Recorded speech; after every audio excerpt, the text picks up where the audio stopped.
Hi guys, Mindsetters, welcome. Finally it's grade 11s. I know you guys have been waiting. We had so many grade 11s watching the grade 10 show, Yuval. Can you believe it? I can. Yeah, and grade 12s, where are you? Get chatting to me on the page too. Guys, today, Yuval, you tell them what we're chatting about. Okay, well, grade 11s for you, we're going to be doing a revision on quadratic equations, quadratic formulas coming up, a little bit on completing the square. It's going to be a good one. Matrix, obviously, you need to stay tuned as well. It's really, really relevant to you. It's going to be a good show. Fantastic, guys. So what we're going to do is we're going to take a little break and then we'll be back shortly. Don't forget, we're giving away a calculator. So get those comments in. Let us know what you think of the live show, what you think of Yuval's teaching, what you think of anything really. But most of all, make sure that you're watching the show and you're getting those good questions in. We'll see you now after the break.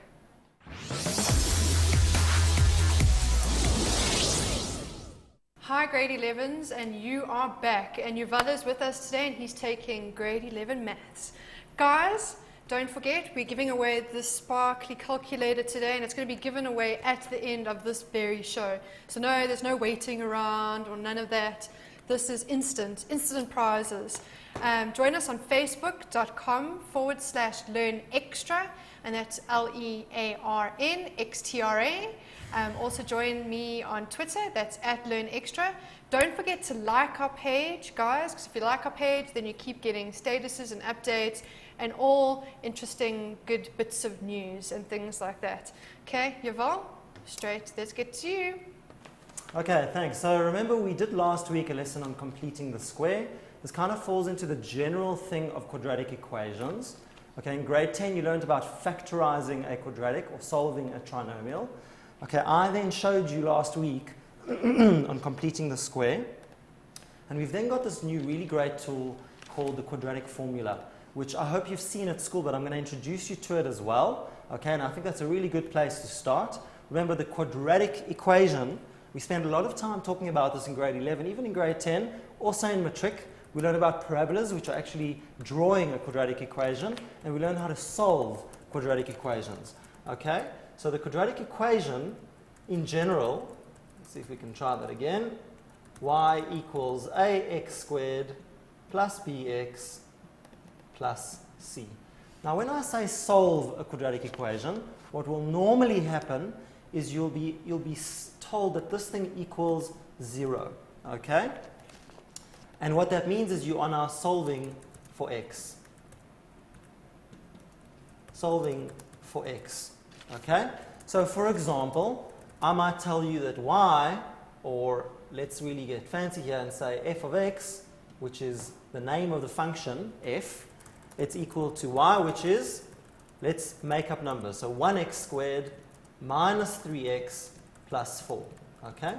The minute I say solve, okay, for f of x equal to 0, what it actually means is I'm looking for those values of x that I can substitute into this quadratic equation, which will satisfy this equation. In other words, when I plug in that very specific, very unique x value, these three numbers together, when I simplify it, are going to end up with a 0. Okay? And I've shown you how we complete the square in order to find out this x, and we now have this really great thing called the quadratic formula. Okay? If you're really interested in it, you can read up about the derivation of the quadratic formula. For now, and for the kind of confines of our grade 11 syllabus, you need to take my word for it, okay? But the solution, okay, it goes in any quadratic equation where we have y equals ax squared plus bx plus c, okay? If I set this thing equal to 0, so in other words, I only look then at this part here, for those three numbers, any number a, any number b, any number c, we have this great thing called the quadratic formula. Let's write it down. It is in the formula sheet of your final matric paper. Grade 11s, I think you need to be smart and learn this off by heart. And basically it goes x equals negative b plus minus b squared minus 4ac. And that is all under a square root sign. And that is all over 2a. Now initially when you look at this thing, it kind of looks complicated, hey? Has this plus or minus over here. It's got surds. I know you guys generally don't like surds, but really this is calculator work, okay? I need you to see this and go, great, this is easy.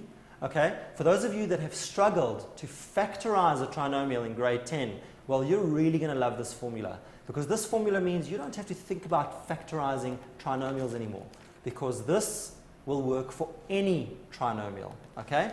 Let's do an example, and I'll come back to that point about factorizing, and we'll put it all together. Let's do an example. So say I have solve, okay, for x. Remember, we are working with equations, solutions for x. And say I give you the equation 3x squared minus x equals 5. Okay? So what I'll notice is that this particular expression has all the makings of a quadratic. What I can do first is I can bring this guy over to the left-hand side, and what I'll end up with, let's extend this page, is I'll have 3x squared minus x minus 5 equals to 0. And this really, really looks like one of our standard form trinomials. Okay? I hope you can all see, what do I have here? I've got a equals 3. That's this number here. I've got b equals minus 1. That's the number in front of the x. Let's see if we can neaten that up a little bit. B is equal to minus 1. So there's an invisible 1 in there. And of course, my c value is equal to minus 5. Okay, you should all be able to do that. I'm talking coefficients. Those numbers that sit next to those x or x squared values. The c term is the constant term, the term that does not have an x. Okay? What do I do now? It's really just a case of substituting into a formula. So I go x equals negative b plus minus b squared minus 4ac, our magic formula. Put that in the square root sign, and I have all of that over 2a. Now, I'm going to show you how to substitute, and it's really, really easy. Negative b. So I go negative, bracket, negative 1, plus, minus. Third, b squared is negative 1 squared. Now, this is an area where sometimes students make mistakes. Because my b term in this example happens to be a negative, you actually need to put this b squared in brackets. So what I often tell my students is to think of these b's and these a's and these c's as placeholders. In other words, put the place in first. So I've got a b squared, there's a placeholder, minus 4ac, all over 2a, all over 2a, 2a, another placeholder. Now, let's populate those placeholders. In here, I have a negative 1, minus 4ac, a is 3, and c value, we said, was minus 5. Let's see if we can neaten that up. I'm just running a little bit out of space. I have a minus 5 here. Okay?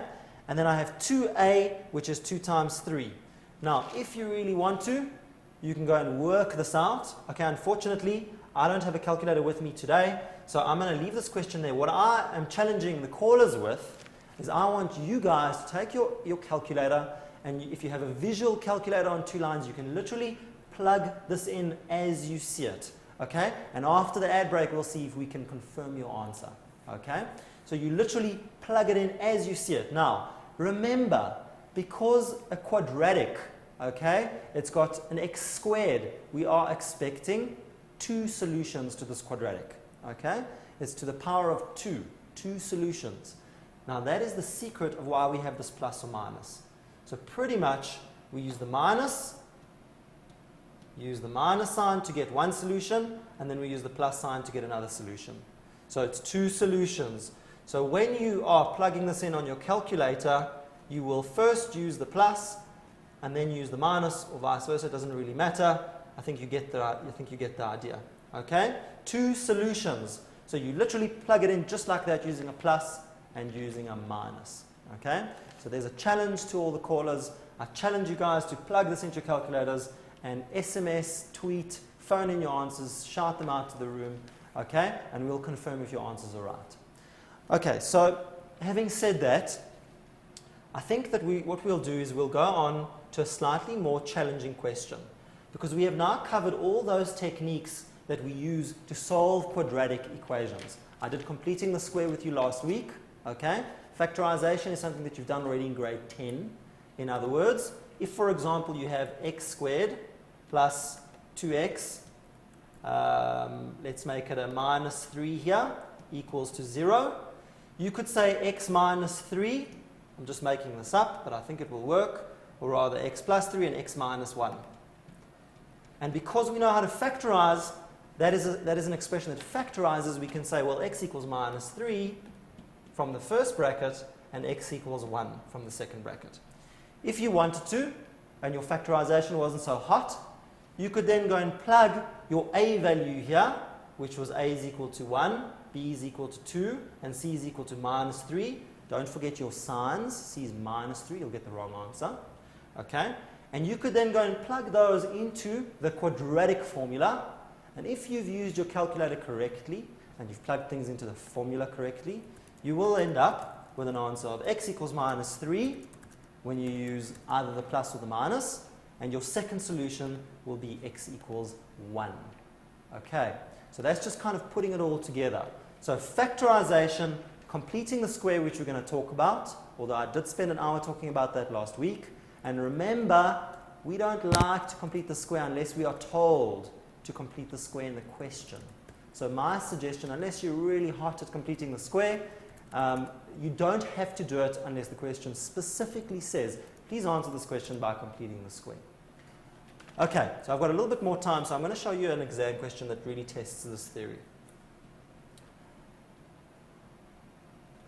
So the exam question that I've chosen, and by the way, I've chosen it out of our textbook, okay? On page 59, you start with some of the quadratic things, and you will find a whole really good mixed exercise on this stuff, and I've literally chosen a question out of there.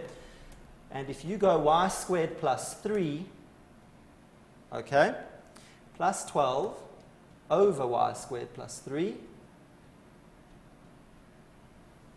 equals to 7. And the instruction is solve for x. So very important. It's or rather solve for y. We're working in y here. Let's erase that and put in a y before you guys all phone in from the whole country to tell me that I'm confused. Solve for y. Okay?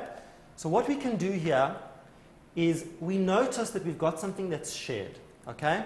For those of you guys that are really good at LCDs, you'll notice that the LCD is y squared plus 3. Now, I've just gone and put brackets in.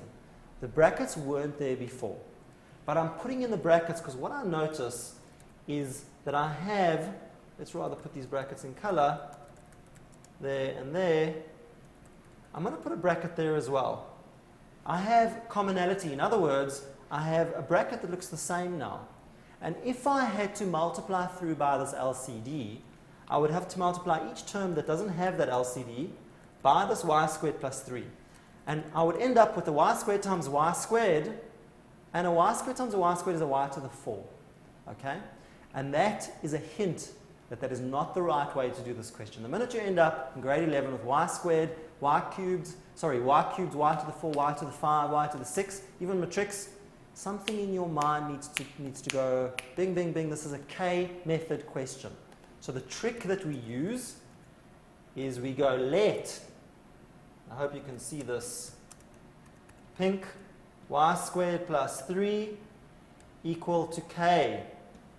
In other words, wherever we see a y squared plus 3, and I'm going to put it in brackets. Brackets are great because brackets make your work visual. They prevent you from doing stupid things like not distributing minuses or putting times where it should be a plus or a minus. It's really good to put those brackets in, okay?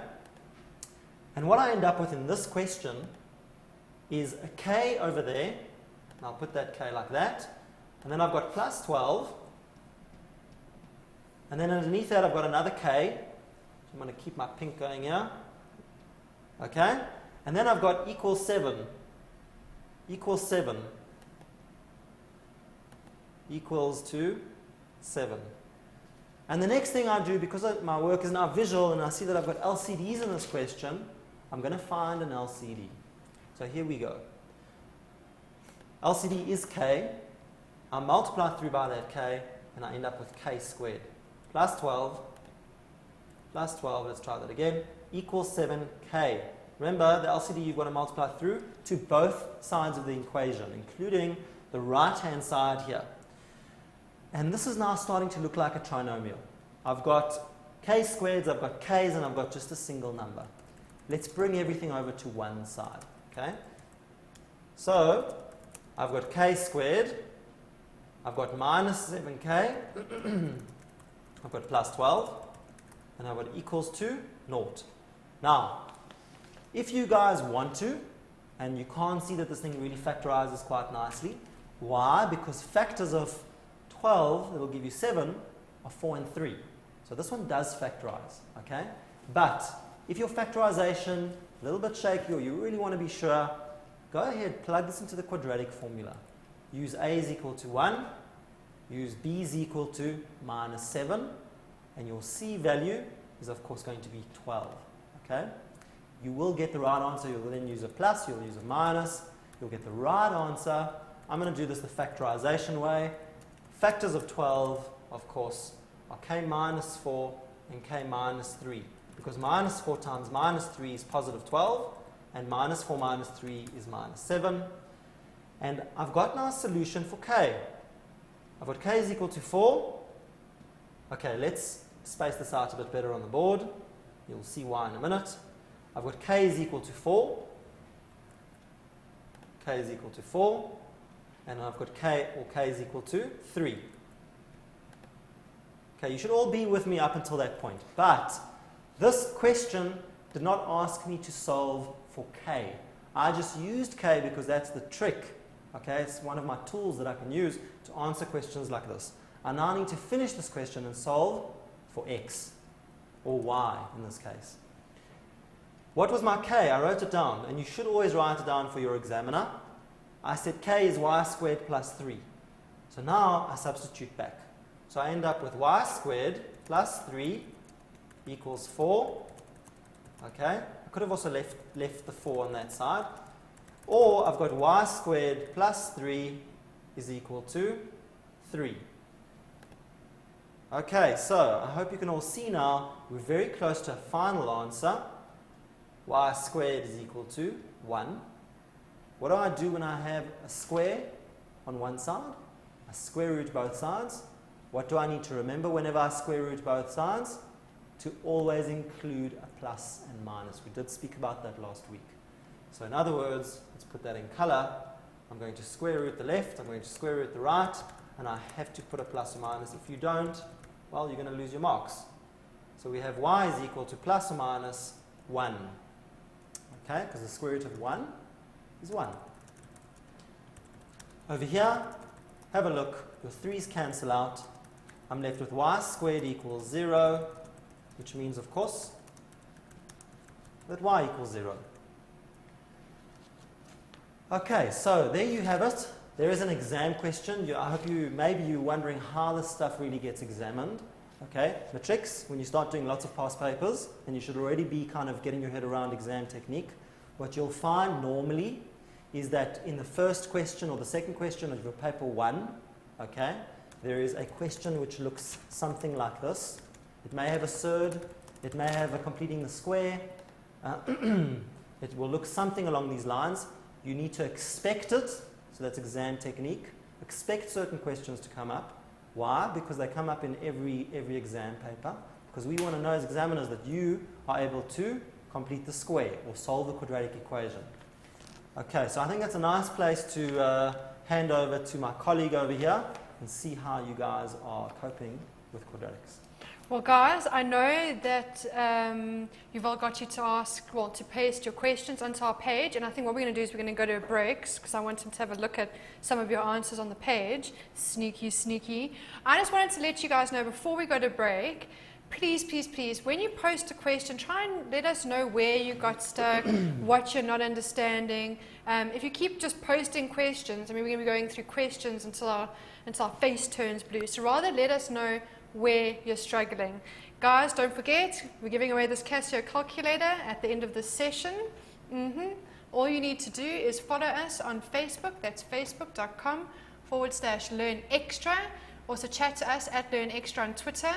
Just let us know if there's anything you're struggling with, if there's anything that you've liked about the show, or if there's anything you'd just like to say. And I think we'd like to first we'll go to a break and we'll be back shortly. See you now.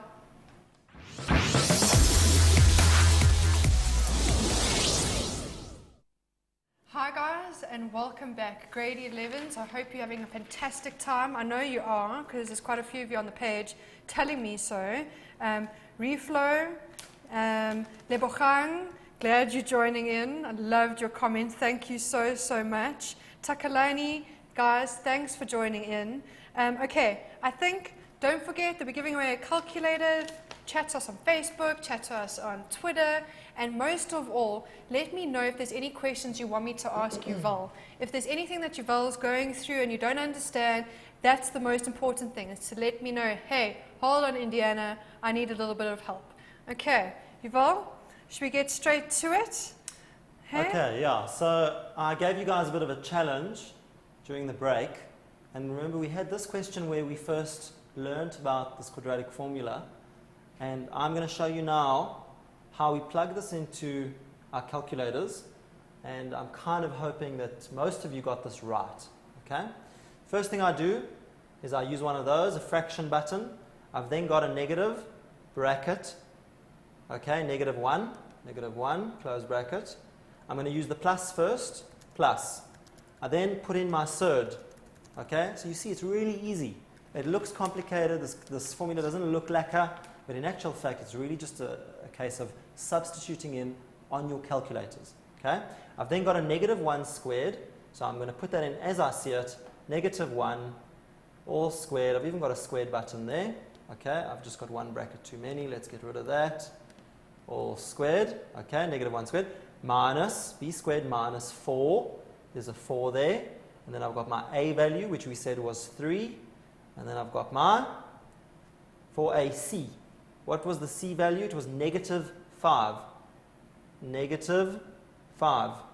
Close bracket. And all of that, I then push this button to the right, and that will then take me to the bottom. Okay? Let's see if we can get there. I want to get to the bottom. Hang on. Bottom. Okay, bear with me. Let's see if we can try that again. I'm using a very big calculator here. There you go, on the bottom, I've got 2 times a, which is 2 times 3. I've used the plus. So the answer that we get there is 1 plus root 61 over 6. Okay, so if you got that answer, give yourself a pat on the back, okay, and give yourself an A. If the question said solve to 1 decimal place or 2 decimal places, that is, by the way, a hint. They are telling you to use the quadratic formula. Why? Because there is no one on earth that is going to work out one of these in their heads and work it out to 2 or 3 decimal places. They are definitely going to be using the quadratic formula. Okay? So I use this SD button, 1.4683, etc. Now, to use the negative, I simply go back to the question, okay? And I simply go back to that point where the negative was. I don't have to retype it. I can just erase my, where is my delete? Erase my plus, put in a minus, press equals, and now I get 1 minus root 61 over 6. So again, you should have gotten those 2 answers in decimals, -1.135. Okay, the quadratic formula is easy. It shouldn't take you more than a minute to use. And gone are the days of looking at something, a quadratic at least, and not being able to factorize it and therefore not being able to do the question. You're allowed now to use this always unless the question specifically says do not use it. Okay. So, I don't know if anybody has... Let me have a look. There are 1 or 2 that have gotten it right, but I just want to see here.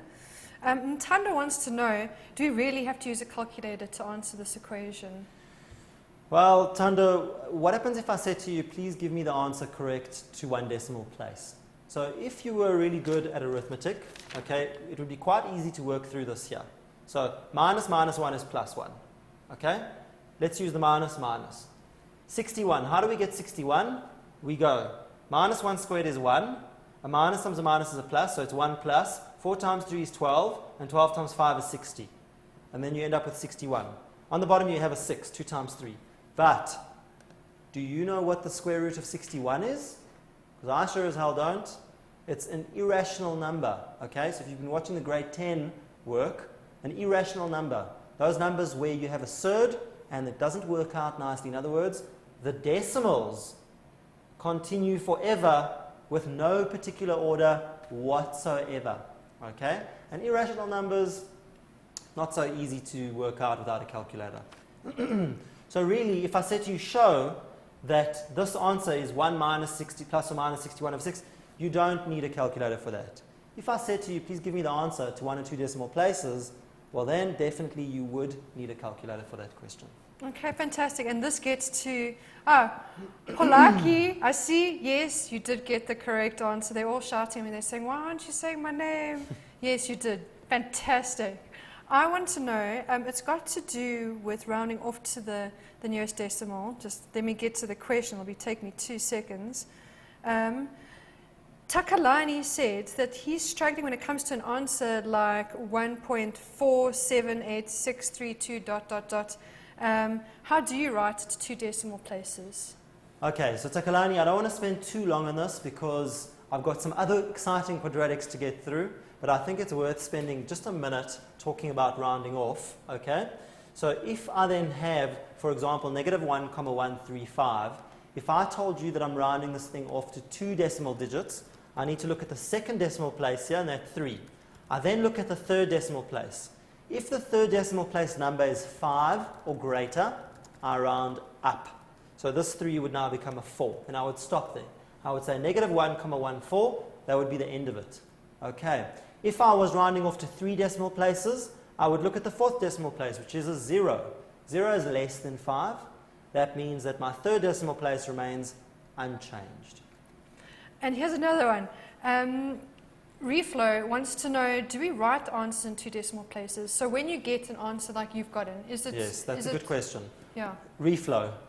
I think okay, so. I think cool so. name. I think it's one of those names, you know. Okay, that's a really a good question. Okay, because I know that most of you in grade 11, you're not used to looking at answers that look like this. Okay, but think about it for a minute. What is more accurate? That 1 minus root 61 over 6, or that? Okay, negative 1,135. Which one's more accurate? Obviously, this one's more accurate because we're not rounding off. And there's no way that you can sit and write all those decimal places forever. At some point, you will have to round off. So in maths, generally when we write rational numbers, and there are millions and billions of irrational numbers, excuse me, we just leave them with a root. Okay? So if your answer is root 6, leave your answer as root 6, unless the question says round off. From now on, and for the rest of your matric life, you do not convert to decimals unless the question says convert to decimals. Root 6 is a number, just like 5 and just like 3. Cool. Okay. Fantastic. It's a good question. I get asked that a lot. Fantastic. Okay, last question, Yuval, and then I'm going to let you carry on with your question, I swear, and it should be a quick one. Lou wants to know, how many marks do we get for using the quadratic formula? Okay, so really it depends on, first of all, what grade you're in. In matric, normally we give sort of 3 marks for a final and complete answer. Okay, and that means you've used the quadratic formula and you've also given the rounded off or the surd form versions. Okay, it's an easy mark score on your exam. When you see that question, you need to go, this is cool because I've got 3 really easy marks or 2 really easy marks. But somewhere between 2 and 3 marks, I would say. It may be in another question, like this question I did previously, okay, where we had to convert to k and then we had to eventually get our answers, and maybe at the end you'll need to use your quadratic formula. So there might be more to it, okay, but that's not the case in a shorter question, 2 or 3 marks. Okay, fantastic. Yuval, want to get on to another question? Guys, Yes. I think we should. Let's tackle something new. Okay. So it's not really that new, okay? Remember today, the purpose of today was really to take our last sort of 3 weeks of work and to say, well, can we now do any kind of quadratic equation, or can we solve any kind of quadratic equation? And we've shown you a set of tools in the last 3 weeks for solving those quadratic equations. I personally have been on the grade 11 show, so I know what you've done and what you haven't done. And you now have all those tools that you need to solve any quadratic equation, okay? And that's why for now, I want to go through one where we complete the square. So 4x squared, see if we can find our pen here. I'm going to start a new page. I have 4x squared plus px minus 8. And that is equal to 0. And I have to solve for x in terms of p. So that's a very important 3 words, in terms of. Okay, I hope you understand. I'm going to try and make it pretty. Okay, so I've got a green line and a white line. That's my very bad attempt at making it look pretty. But in terms of, it's a very important 3-word phrase, because what it tells you, when I read this, okay, it says I'm going to have solve for x, so I'm expecting to have an answer that goes x equals, and then it's going to have numbers and p's, not the p's you eat, the letter p, okay? So that is what that means. That looks complicated. In your life, when a question says solve for x in terms of p, you can expect your answer to be x equals some numbers and some p's in it, and only numbers and p's, okay? If I said in terms of t, it would be numbers and t's, okay? So that's really what you're looking at there. So now how do I do this? And also, just for the purposes of the exercise today, I want you to do this by completing the square. So I'm forcing you to complete the square. Complete the square. Not the best English, but you know what I mean. So we are going to complete the square because I'm asking you to complete the square. You could use the quadratic formula. You would still end up with p's in your answer. You can't simplify it, but you can't simplify it because you don't know the value of p. Even with completing the square, we can only go so far because we don't know the value of p. So, but we're still going to apply the rules for completing the square, and we're going to see where we go to. Okay? My b term is p. Now remember how this works. I'm just going to rewrite it here so that we've got board space. 4x squared plus px minus 8. What do? We take our p, which is our b term, and we do this on rough. We take our p, we divide it by 2, and it's a positive p, hey? Why? Because there's a positive p there. So let's do this. This here is our b term, positive p. I divide it by 2, I then square my result. So I end up with p squared over 4. Okay? We then take our 4x squared plus px. I then leave a space before my constant term. And this is now the magic number. It's the number by which we complete the square. What do I do with it? I add it and I subtract it. So I've got p squared over 4 minus p squared over 4. We always put the plus first. Then, like magic, these 3 terms over here, always, without fail, will create a completed square, a perfect square. So, and that will look like this. It will go bracket squared. Okay? Now,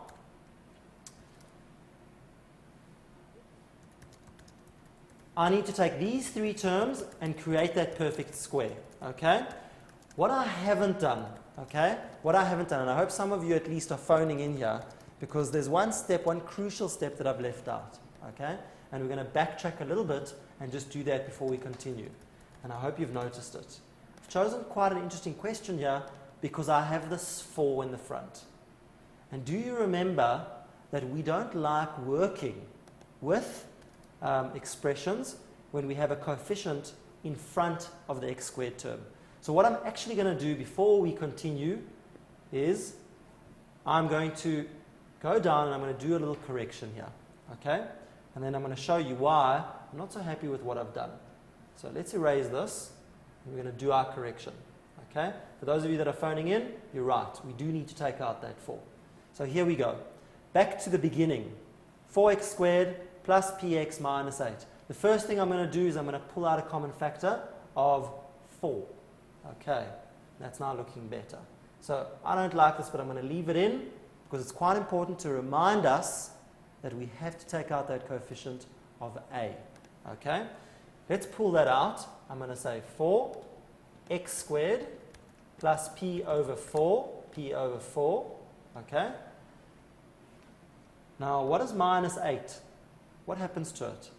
So, obviously, 4 is a factor of minus 8, so that simply becomes minus 2. And that's now looking a lot better, okay?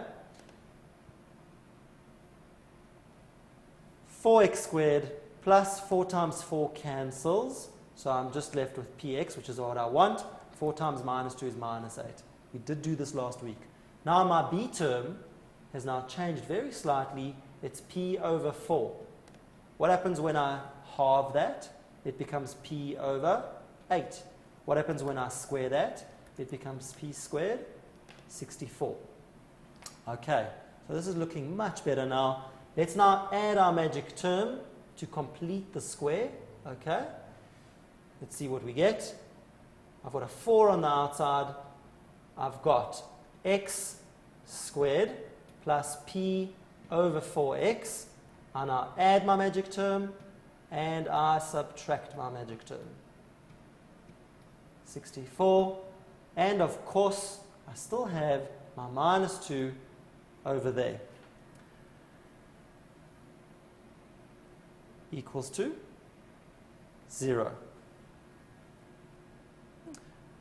Cool. Yuval? Yes. Can I ask you a question? Sure. France wants to know, why do we divide p by 2? I think it's much more. Is that the... Okay, so France. Yes. France, we did talk about that last week. Okay, I had the exact same question last week. Yes, I thought I don't so. want to get into the solution of it because it takes a little bit of time. So you can look it up online, okay, obviously on our Learn Extra site. But I think the important thing is that you need to know that there's certain steps for completing the square that never really change, okay? And you need to apply them by heart. And one of those steps really, first of all, is pulling out the a term, okay, which I've now done. The second thing is taking that b term, which is this p over 4, and dividing it by 2, okay? And the reason why we do it is because you have to divide it by 2 in order to complete the square. Okay? And we then take that, so we divide it by 2, it becomes p over 8. We then square that, and that is the magic term. Okay. So I just want to very quickly finish this. Let's keep going here. Carry on going, Yuval. We're nearly there. We've got 15 minutes left. We're getting very close here. Okay? This is a marathon question, but it's a big mark question in your exam, sort of 4 to 5 marks. You need to know how to do it. Okay, so I have equals 0 over here. Now, remember what I said to you? These 3 terms, what happens to them? They create perfect squares, okay? And it will always go something squared. Now, what goes in there? We need an x, because x times x is x squared. And p squared over 64, well, that's just going to be p over 8. And that's a plus, okay? And that will always be this term once you've divided it by 2. Okay, so front, that term there is always the term that goes in your squared bracket. And left now, I've got these 2 terms over here. Okay, so minus p over 64, okay, minus 2. What can I do with this? So the LCD here is 64, so I end up with minus, okay, let's use white. I have minus p squared over 64. Okay. And then this is going to become 2 times 64, which of course is 128, I think. And that is also over 64. So I've just found the LCD. And we then have big brackets sitting like that. Okay, we're getting very close here. I'm going to write my equals 0 on this side. Okay. I hope you notice now that you can divide through by that 4. Because it's on the outside, there's a big bracket here, there's a 4. If I divide this side by 4, I divide my other side by 4, there's no problem. And you can actually get rid of this 4 altogether. And what I'm left with is x plus p over 8 all squared, x plus p over 8 all squared, minus, now I've put these both over 64, so it's going to be minus p squared over 64, okay, minus 128 over 64, and I have an equal 0. What do I do now is I take both these terms to that side, and then square root both sides. So we're literally 2 steps away from our answer. Let's finish it together. I have x plus p over 8, x plus p over 8, all squared, equals, and this minus p now becomes positive. This minus 128 now becomes positive, and they are both over 64. Right, can you see now that we're so close? All I've got to do is take square roots on both sides, and we are basically done. Let's put that in color. Square root this side, and square root that side. What am I left with? The square root and the square cancel each other out. So I've got x plus p over 8, and it's no longer squared. Remember I told you earlier, when you square root both sides, you have to take that plus or minus. So this is going to become plus or minus. Now, square root, you apply to both the numerator and the denominator. The square root of p squared 1 plus p squared plus 128, I can't do anything with. I'm stuck with it because I don't know the value of p. But the square root of 64, well, that is just 8. So that I can write like so. The last thing I need to do is this term here then needs to swing across to the right-hand side, and I'm done. Can you see that I have an 8 there and an 8 there?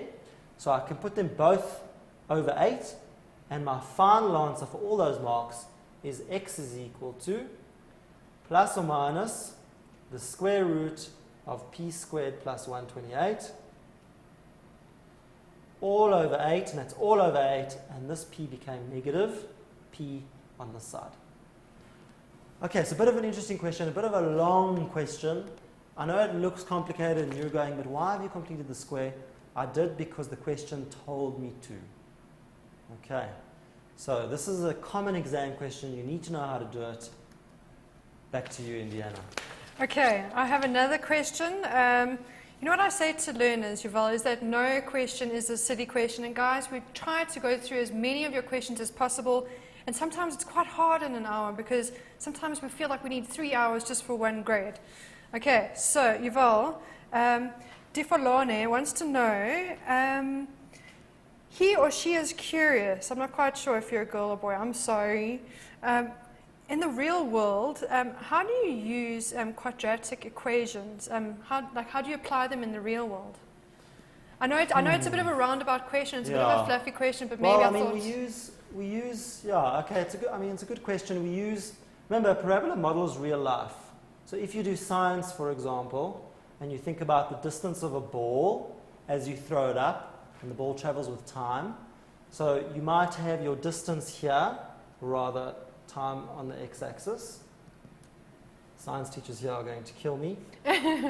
If you are, for example, doing something like that, okay, so if I then throw a ball up into the air, the ball moves away from me until it reaches a maximum, and then it moves back down towards me, and that takes a certain period of time, okay? So if I throw a ball and I then catch it, right? So if I want to model real-life situations like the buoyancy of a ball, or, you know, oil prices, for example, or many, many applications that are reliant on time. So we have some kind of change, some kind of rate, a change with respect to time.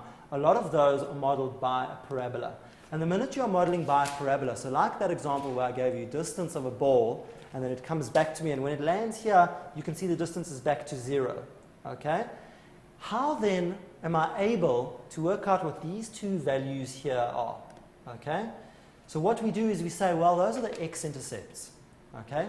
And this ball follows the path of a parabola. And if I want to then know what the x-intercepts of that parabola are, well, how do I do that?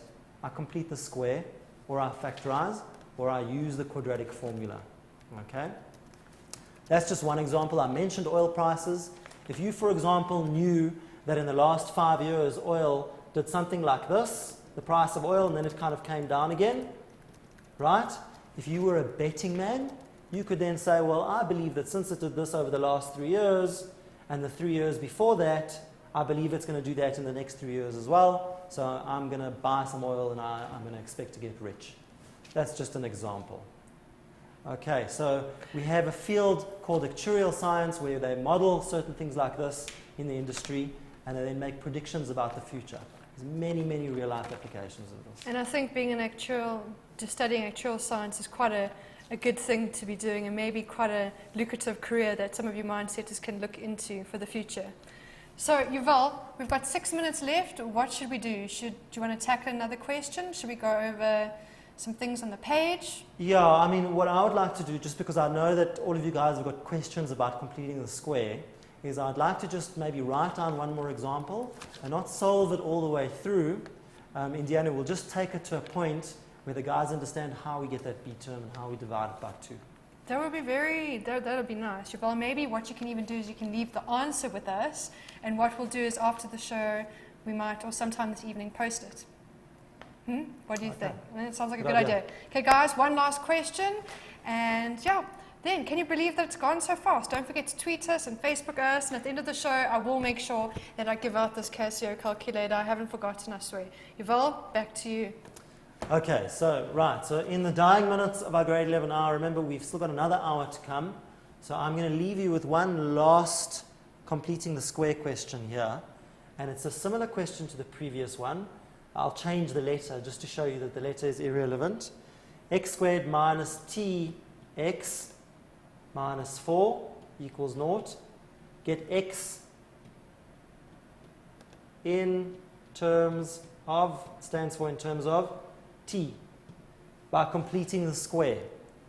So we take our b term. There is no a in this case. The a is 1, no problem. The b term is minus t. Halve it. Minus t over 2.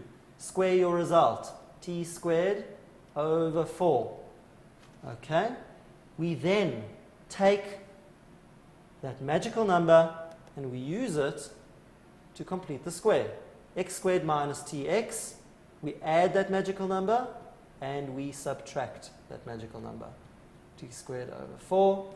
I still have my minus 4 at the end here, and that is equal to 0. These three terms, like in any complete the square question, will become your perfect square bracket, and it will be x minus t over 2. It's always just the square of that. Okay? And these two terms here, well, you would need to find an LCD, but I'm not going to really say more of that. I think that you can do the rest. Okay? I'm not going to do the rest.